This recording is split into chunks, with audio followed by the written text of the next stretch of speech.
Setio tuh Bante. Ini ada titipan pertanyaan. Jadi saya lagi monitor juga. Ada yang bertanya di YouTube Bante. Yang pertama itu, apakah umat Buddha boleh sembahyang altar Dewa Saka atau Dewa Langit atau Dewa Bumi yang tujuannya adalah meminta rezeki, kemakmuran, kesehatan? Jika boleh, apakah ada nanti ditagih balas budi? Itu yang pertama. Yang kedua, jika belum ada altar dewa di rumah, apakah boleh dibuatkan altar tersebut? Dan bagaimana jika ternyata di altar tersebut adalah makhluk lain? Maksudnya bukan dewa yang kita sembayangin gitu loh. Penting. Ini pertanyaan dari yang dikirim salah satu karaka juga di YouTube. Nanti.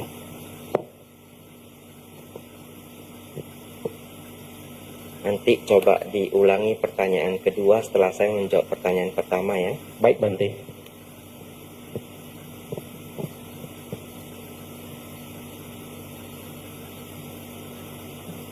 Apakah boleh sembahyang ke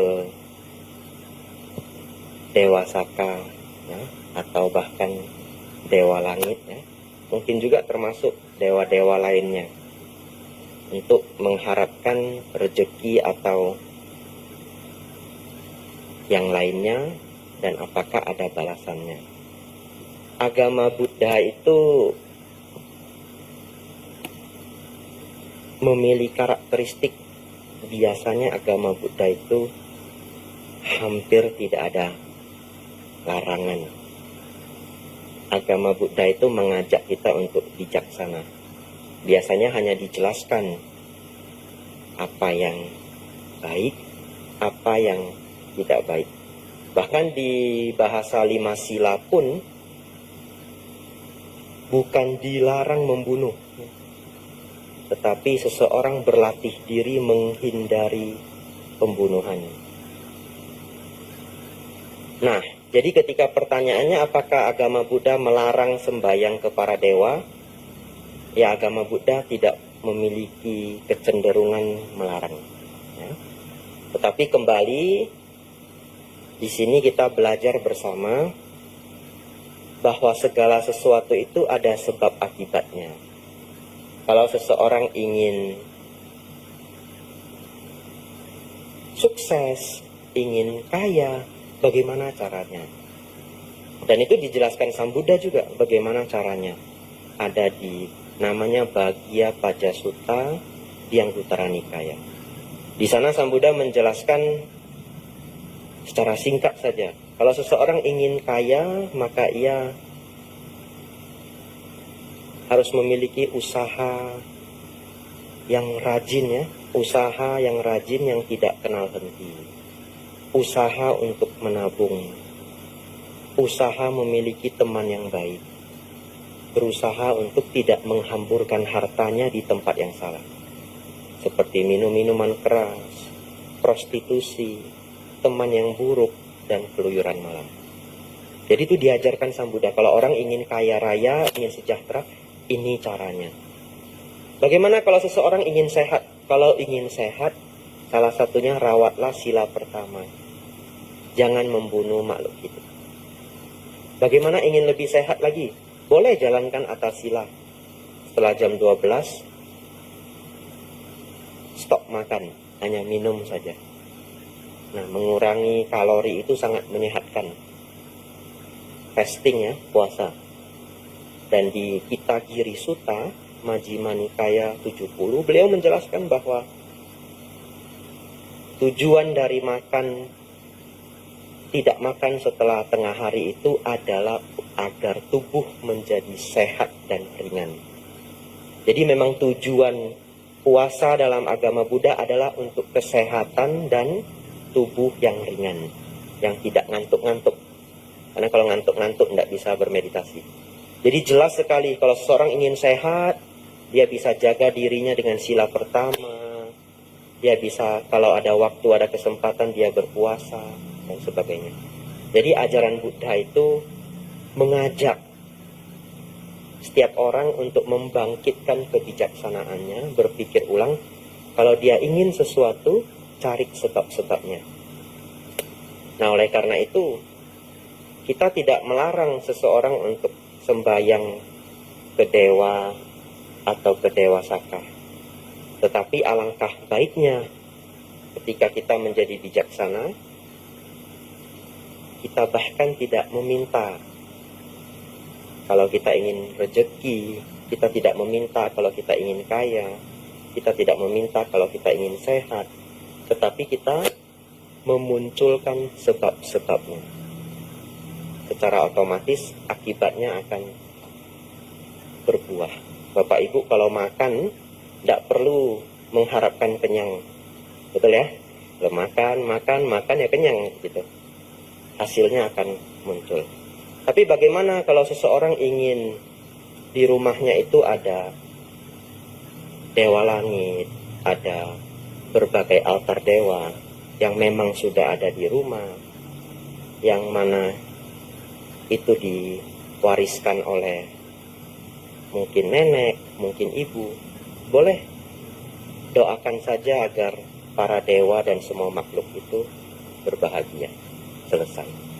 Begitu. Boleh kita. Ada dewa langit, ada dewa. Wah, di Medan banyak dewa ya. Silahkan Bapak Ibu ingin nancapkan dupa juga boleh. Apa doanya? Sabe sata bawantu sukitata. Wah, ini dewanya bingung. Ini butuh mikir sekarang ya. Gitu ya. Nah, doanya luar biasa. Semoga semua makhluk hidup berbahagia. Dewanya penasaran, dewanya ngikutin. Ini butuh mikir. Ibu tua kehoi lah gitu ya.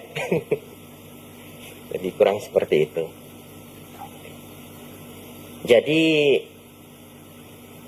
saya pikir kalau penjelasan tadi saya didengarkan dengan baik, itu menjawab pertanyaannya secara tidak langsung. Untuk penanyanya, kalau belum jelas, nanti selesai acara live ini, didengarkan lagi diskusi damanya. Didengarkan beberapa kali juga tidak apa-apa. Agar apa yang sudah dipahami bisa dihafal. Pertanyaan kedua. Jika belum ada altar dewa di rumah, apakah boleh dibuatkan altar tersebut? Tapi bagaimana jika ternyata yang di altar tersebut adalah makhluk yang lain, maksudnya bukan dewa gitu, Bante. Jadi intinya si yang penanya ini di rumahnya nggak ada altar dewa ini, dewa itu. Apakah boleh dibuatkan gitu loh, maksudnya Bante. Cuman dia khawatir udah dibuatkan nanti yang huni di situ bukan dewa, malah makhluk-makhluk yang lain. Bisa jadi makhluk peta atau gimana gitu, Bante. Iya. Sesungguhnya ada altar atau tidak ada altar itu bukanlah yang paling penting. Kalau seseorang ingin mengundang dewa datang ke rumahnya, praktekkanlah sila. Nanti sudah dibuat altar, bagus-bagus ya. Ternyata pemilik altarnya moralnya tidak baik, etikanya tidak baik gitu ya, tidak merawat sila, apalagi kalau hatinya itu tidak baik ya, ya bahasa kasarnya hatinya jahat ya. Apakah dewa itu mau tinggal di sana? Dewa ya lebih senang tinggal di surga. Dewanya datang, aduh hawa nih, cuy langsung bokong si aku pulang ya. Misalkan begitu ya. Lalu bagaimana agar seseorang itu bahkan bisa menarik perhatian dari para dewa? Seseorang itu bisa mempraktekkan sila. Dan ketika hari uposata menjalankan atas sila. Jadi dijelaskan oleh Sang Buddha, diajarkan oleh Sang Buddha, seseorang yang mempraktekkan atas sila di hari uposata sangat disenangi oleh para dewa. Bahkan ada dewa yang khusus untuk melihat hari uposata siapa saja yang uposata. Bagaimana kalau ingin membuat altar? Ya kalau saran saya pribadi, agar apalagi yang khawatir nanti apakah makhluk lain yang menempati altarnya, buat saja altar Sang Buddha. Bisa meniru di sini. Ada altar Sang Buddha. Bahkan misalkan tidak disertai dengan Bante Sariputta, Bante Moggallana, nah juga tidak apa-apa. Cukup Sang Buddha. Kemudian ada waktu kita baca parita. Ya saya pikir tidak adalah makhluk halus yang mau menempati rupang Sang Buddha. Dia juga memahami Sang Buddha itu guru agung yang memiliki kebajikan luar biasa. Saya pikir begitu. Apalagi ditambah dengan setelah dia memiliki altar Sang Buddha di rumah, dia menjadi senang membacakan parita, apalagi senang hadir di wihara ikut puja bakti atau ikut dhamma discussion seperti hari ini. Itu jadi sangat luar biasa. Saya pikir begitu. Ya. Terima kasih untuk pertanyaannya. Anumodana Bante.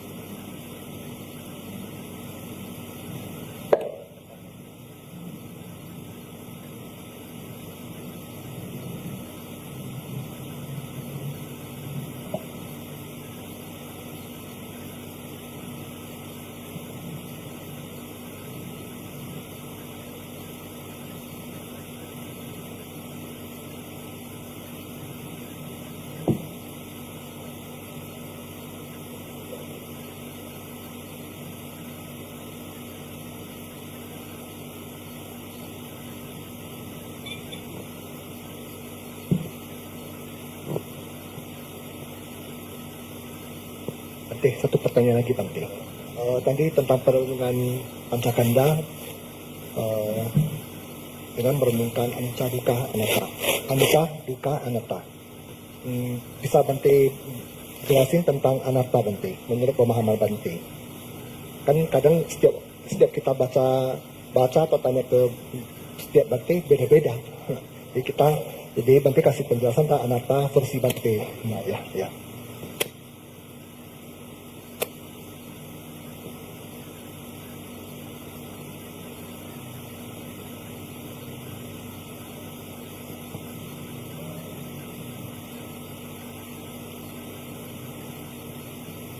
Nah, anatta salah satu pemahaman yang paling dasar itu dari sejarah. Jadi dulu di India, ajaran Brahmanisme itu meyakini kalau adanya Atma atau Atta. Nah, Atma atau Atta itu bagaimana? Artinya,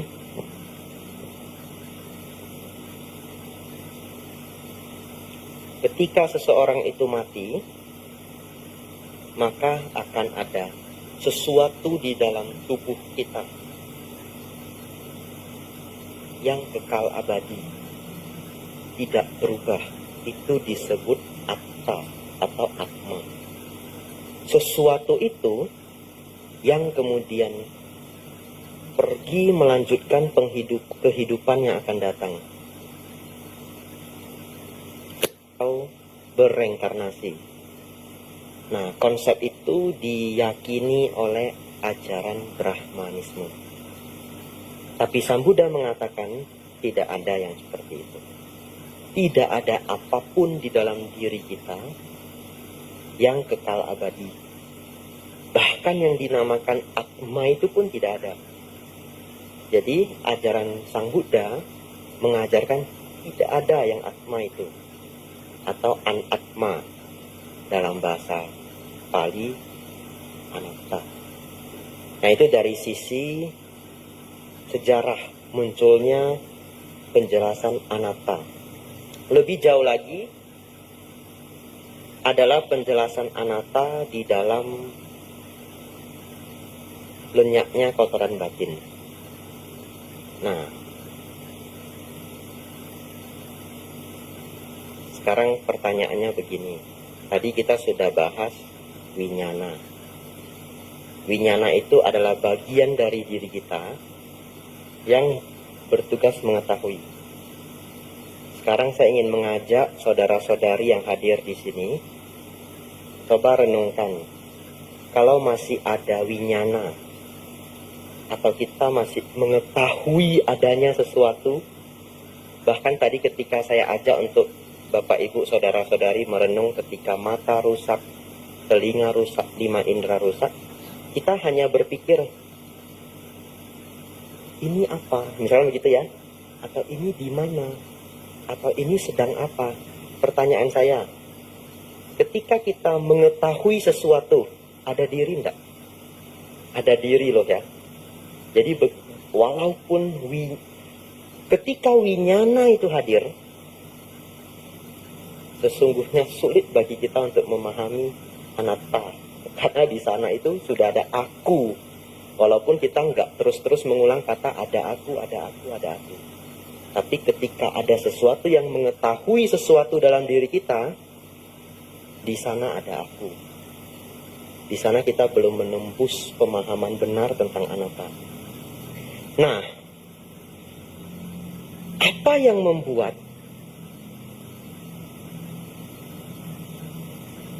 diri kita itu masih muncul winyana? Ini memang sulit dibahas ya, jadi berkonsentrasi pelan-pelan. Apa yang menjadikan tetap munculnya winyana ini? Nah, yang menjadikan tetap munculnya winyana ini adalah asawa. Asawa adalah arus batin yang bocor, tidak terkendali. Jadi ada sesuatu dalam kesadaran itu bocor, tidak terkendali. Sesuatu itu diberi nama asawa. Selama asawa itu masih ada, selama kesadaran itu masih bocor, ada winyana. Nah, ketika seseorang bersamadhi, ia mencapai tingkat konsentrasi yang tinggi, biasanya digambarkan dalam ajaran Sambuddha, seseorang mencapai jana keempat, ya, dengan konsentrasi dari yang lahir dari samadhi itu, seseorang atau yogi atau praktisi memahami asawa itu adalah bagaimana. Atau kita bisa mengatakan dengan vipassana, ya, melihat sesungguhnya bagaimana seluruh proses asawa itu. Nah, tentu yang saya ceritakan proses ini adalah pengalaman yang hadir dari samadhi. Ya, tidak saya jelaskan detailnya pun saya tidak tahu. Ini semua adalah proses yang terjadi di dalam samadhi. Nah, ketika seseorang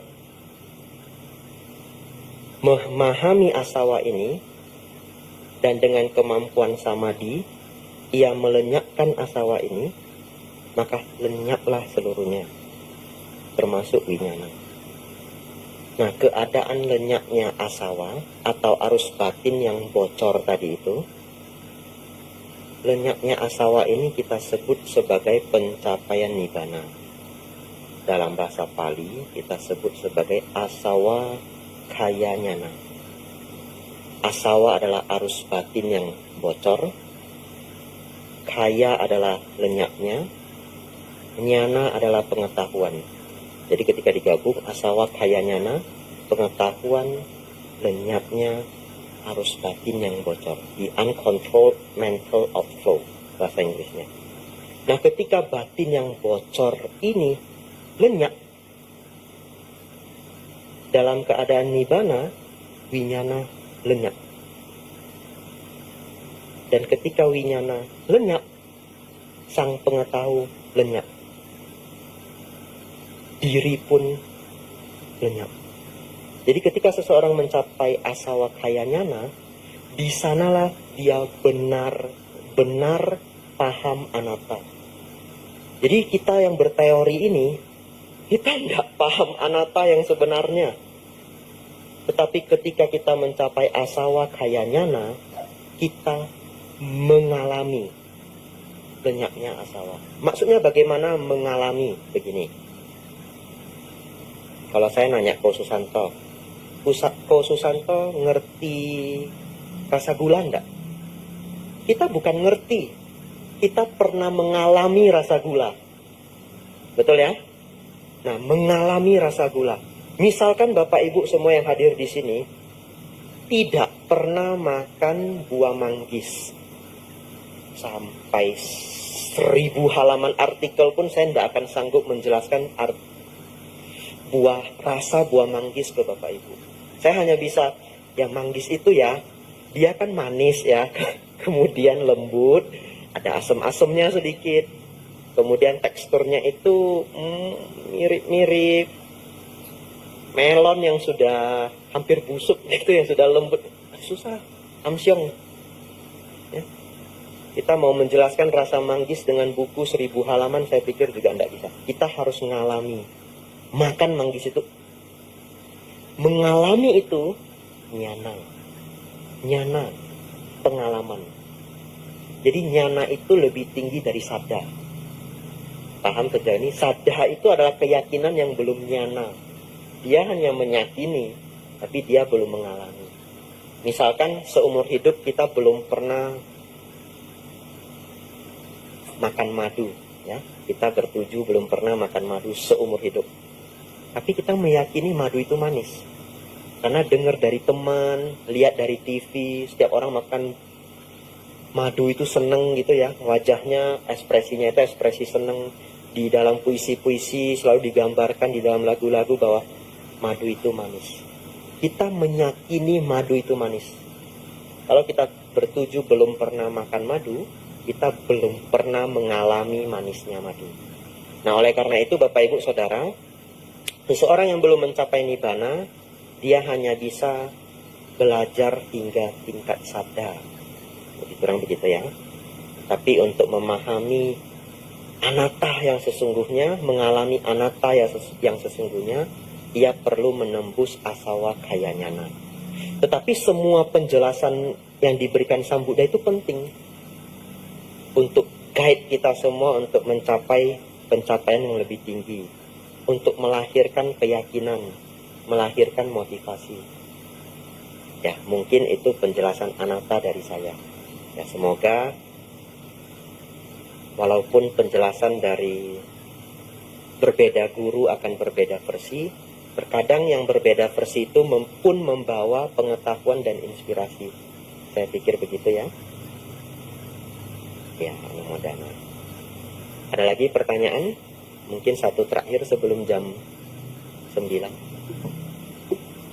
Nanti ini ada pertanyaan titipan juga dari umat. Kalau franchise, kalau kita ngambil franchise itu KFC, bakso frozen, apakah ini melanggar sila? Maksudnya mungkin bukan hanya melanggar sila, mungkin maksudnya itu disebut bermata pencarian tidak benar. Mungkin itu lebih tepat ya Bante. Karena saya juga pernah ada yang tanya saya juga Bante, sebenarnya kalau kita ngambil franchise KFC kan bukan kita yang motong ayam, bukan kita yang kelola, kan ada tim mereka yang mereka utus kelola, kita hanya keluar modal. Tapi itu apakah termasuk mata pencarian tidak benar? Sementara kita tahu bahwa kan KFC itu juga menjual ayam yang dipotong dan mereka pesan gitu loh Bante. Nah, jadi apakah itu termasuk kalau di sini yang titipannya tanya pelanggaran sila. Kalau saya tambahkan lagi yang pertanyaan B, apakah itu disebut juga mata pencarian tidak benar Bante? Nah, itu mungkin pertanyaannya Bante. Iya. Jadi saya ganti saja pertanyaannya, jangan pakai merek ya. Nanti saya dituntut. Nanti kasihan biar Buddha Ratana harus jenguk saya. Nah, bagaimana dengan seseorang berbisnis restoran yang mana restoran itu menyediakan daging hewan dan daging hewan itu disediakan semua oleh pusat, begitu ya. Seperti fast food yang terkenal. Nah, ini masih rada aman ya.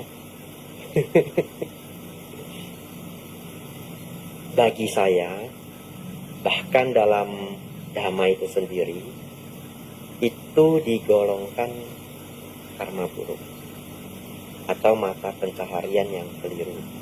Kenapa? Walaupun bukan kita yang membunuh, tapi ketika kita ikut dalam bisnis itu, kita tahu sudah begitu banyak ayam hidup yang masih antri untuk memenuhi pesanan besok. Dan ayam itu masih hidup. Walaupun nanti yang bunuh orang lain. Walaupun kita tidak mesen. Tapi sebenarnya kita mesen loh. Kita mesen kontrak itu atau franchise itu sebegitu kita beli, kita pesen itu. Kita mesen sesuai seberapa banyak yang laris. Walaupun pesanannya itu hampir otomatis. Karena nanti kalau kita beli franchise kan dengan karyawannya sudah lengkap semua. Tapi di sana kita turut andil. Oke. Cara kedua untuk mengetahui bahwa itu keliru. Pertanyaan simpel saya saja.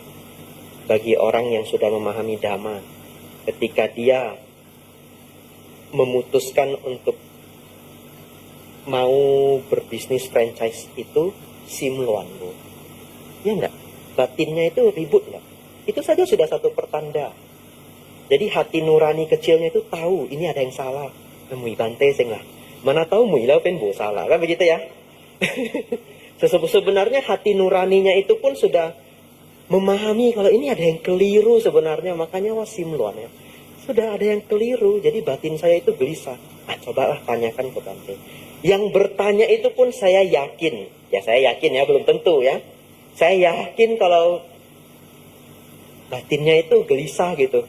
Karena kegelisahan itulah dia bertanya. Tapi dia tidak menemukan spesifiknya bagian mana yang salah begitu. Penjelasannya bagaimana. Lah kan bukan saya yang pesen. Lah kan itu sistem. Pertanyaannya apa?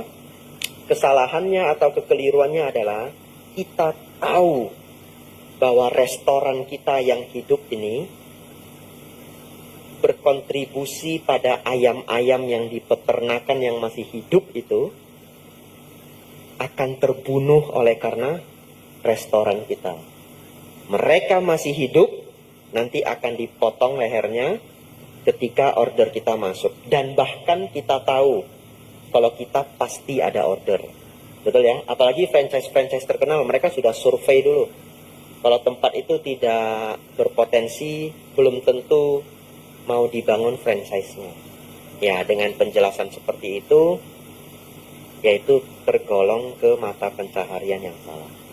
Tapi kalau kita hanya memberitahu salah tanpa memberi solusi juga mungkin tidak benar. Jadi cari saja restoran-restoran yang tidak harus membunuh makhluk hidup. Ya. Silakan dipikirkan sendiri. Kalau kita rajin memikirkannya pasti ada. Misalkan jadi restoran ice cream ya. Karena tadi pakai merek, saya kasih merek Baskin Robbins gitu ya. Ini mungkin tidak dituntut, ini kan yang baik-baik gitu ya. Malahan mungkin di endorse ya. Ya, kalau solusi saya, rajin-rajinlah dia merenung konsep lain. Kalau kita berusaha, pasti ada jalannya, kita renungkan. Ya, dari saya seperti itu ya. Anumodana Bante. Bante, ini ada satu pertanyaan, boleh ya Bante? Boleh, yang terakhir silakan. satu ya. Ini juga dari Karaka yang mau nanya Bante. Jika memahami Dhamma, kita pasti tidak akan melekat dengan hal yang baik atau yang buruk terjadi pada diri kita. Maka sudah sepantasnya sebagai manusia perumah tangga yang masih memiliki tanggung jawab terhadap duniawi keluarga harus bekerja mencari harta, Bante. Jadi kalau sebagai umat manusia yang keadaan ekonominya masih susah, Bante, menjaga diri agar ketika sudah bekerja dan berusaha terbaik menjadi orang baik dan benar dalam hidupnya, tapi belum bisa mencapai hasil untuk memenuhi kebutuhan keluarganya. Artinya masih susah berarti. Jadi pertanyaannya, bagaimana menjaga pikiran supaya jangan muncul pikiran, aduh, kapan susah ini akan berakhir? Kira-kira gitu Bante. Jadi pertanyaan mungkin saya juga agak bingung Bante. Mungkin Sim Luana,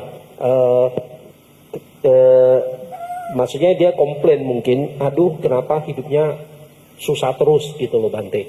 Padahal dia sudah menjaga pikirannya, gak melekat pada harta keluarga, tapi terakhirnya dia juga kok masih susah hidupnya, kira-kira gitu Bante. Ya, coba saya dibantu dibaca lagi dari awal pelan-pelan, tidak apa-apa. Kita semua cermati pertanyaannya. Boleh, nanti saya baca dari awal lagi ya.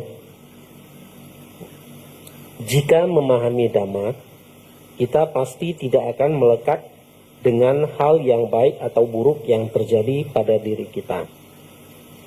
Maka sudah sepantasnya sebagai umat manusia perumah tangga yang masih memiliki tanggung jawab terhadap duniawi, keluarga, harus bekerja mencari harta.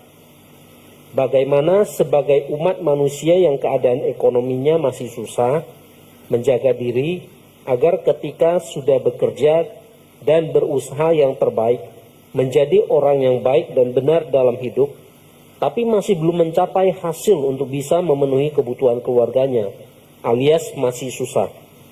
Pertanyaannya, bagaimana menjaga pikiran supaya jangan muncul pikiran, aduh, kapan yang susah ini berakhir?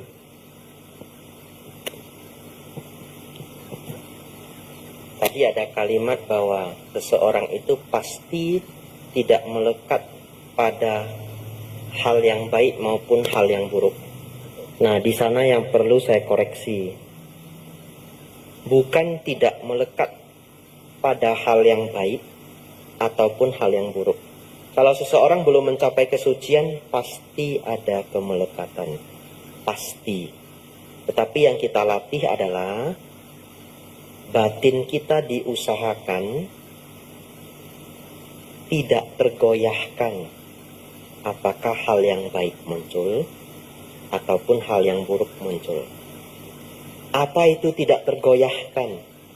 Nah, ini ada peribahasa yang bagus sekali. Tidak tergoyahkan itu adalah kalau dipuji tidak terbang, kalau dicela tidak terluka. Ya. Kalau dipuji tidak terbang, kalau dicela tidak terluka. Jadi seseorang yang bisa batinnya itu tidak gampang tergoyahkan, dia dipuji seimbang saja, dia dicela seimbang saja. Sulit enggak? Sulit. Itu sulit. Itu sudah latihan dhamma tingkat advance sebenarnya, tapi bisa dilakukan. Ya. Jadi untuk penanya tadi, semoga dia tidak tergoyahkan apakah ketika karma baik berbuah ataupun karma buruk berbuah. Bagaimana prakteknya dalam keseharian? Misalkan di hari itu dia beruntung sekali, dia tidak terlalu senang sampai terhanyut. Kenapa? Kalau nanti seseorang terlalu hanyut dalam kesenangan ketika beruntung, ketika sial dia menjadi sangat sakit. Nah, jadi dalam praktek kesehariannya adalah ketika dia beruntung, ya dia berusaha tidak sampai hanyut dalam kesenangan. Ya pasti senang, namanya orang normal beruntung nggak senang gimana ya? Pasti ada kesenangan, tapi dia berusaha tidak hanyut dalam kesenangan. Tapi ketika karma buruk berbuah, dia ditimpa oleh kesialan.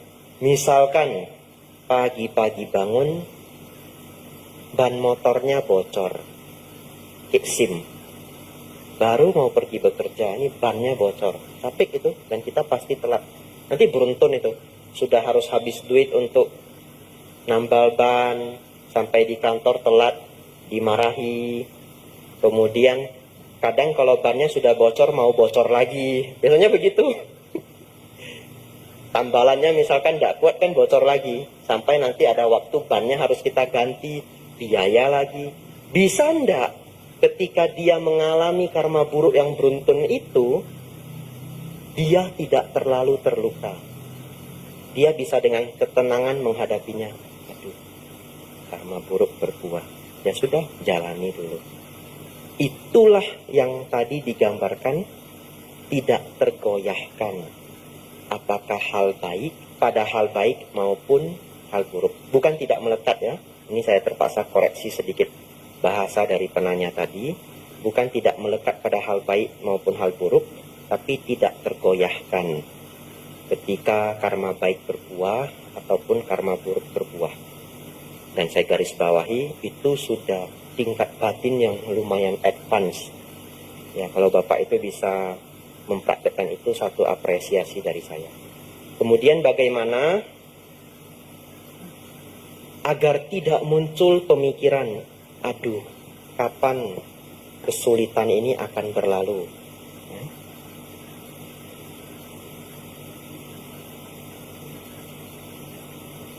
Dia bisa ganti kosakata dalam pikirannya.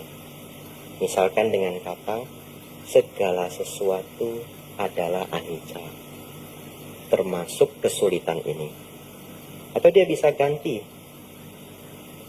bahwa segala sesuatu ini pun akan berlalu. Itu adalah kosakata dari Ajahn Brahm ya. Dia boleh pakai itu. Ini pun akan berlalu. Dengan niat yang positif, dengan pemikiran yang positif, ini pun akan berlalu. Nah, jadi dia bisa ganti cara berpikirnya ke pola-pola yang lebih positif. Nah, yang bisa mengganti mindsetnya itu adalah dirinya sendiri. Ya, kita hanya bisa memberi advice, tapi yang bisa mengganti pesimistisnya dia itu adalah dirinya sendiri. Kalau saya menganjurkan penanya tadi itu, Bapak tadi, saudara-saudari yang bertanya tadi, untuk belajar setidaknya lebih baik dari hari kemarin. Ya. Terkadang ketika kita sudah sangat terpuruk, sangat sulit untuk keluar dari keterpurukan itu secara instan. Tapi dia harus punya pemikiran bahwa selama saya masih bertumbuh, saya berusaha menambah hal baik setiap harinya, pelan-pelan saya akan bangkit, pelan-pelan saya akan naik. Satu hari kesulitan itu pun berlalu, tapi lewat daya upaya. Misalkan setiap harinya dia bekerja dengan baik. Kalau di rumah ada pertikaian, dia berusaha untuk mengalah. Di rumah dia berusaha agar rumah itu harmonis. Ketika rumah menjadi harmonis, kalau orang Medan percaya kalau di keluarga harmonis pucai. Itu keyakinan orang Medan. Kalau rumah harmonis ada rezeki. Sebenarnya sederhana. Ya, kalau rumah perang itu banyak biaya, kan simple. Rumah perang itu banyak biaya. Betul ya? Ini istri sudah masak, ada sambal udang, ada sop bakso ikan. Suaminya nggak mau makan. Kan perang ya? Maijak lucu ya cai. Acau hijak sop kambing tak mau. Nah gitu. Ini perang itu banyak biaya. Apalagi kalau rumahnya lebih dari satu. Pulang dia ke rumah yang lain, begitu ya. Kan listrik double. Perang itu banyak biaya. Bagaimana ada cahaya, bagaimana bisa ada rezeki. Oleh karena itu, mengubah rezeki itu kita tidak hanya melihat dalam hal pekerjaan. Keluarga pelan-pelan dibuat menjadi harmonis. Karakter kita, mungkin dulu kita pemarah, pelan-pelan kita ubah pemarah kita menjadi lebih sabar. Karena kalau kita pemarah bagaimana jualan? Betul ya, pelanggan juga kabur. Dan itu semua kita perbaiki dengan dhamma. Jadi saya sangat menyarankan untuk penanya tadi tetap berjuang, senang mendengarkan dhamma. Dia bisa buka di YouTube, ada Bante Utamo, Bante Panyawaro, Asin Keminda. Banyak sekali sekarang dhamma-dhamma yang luar biasa di YouTube. Rajin dia dengarkan, ada Bante Santacito. Rajin dia dengarkan, terus berjuang untuk melakukan mata pencaharian yang sedang dilakukan. Kalau ada pertikaian-pertikaian, dia belajar untuk mengharmonisasikan pertikaian itu. Karakter itu diubah menjadi lebih baik, kemarahan dikurangi, kegelisahan dikurangi, ego dikurangi. Ego itu sulit untuk dikurangi. Ego dikurangi, dan hal-hal lainnya.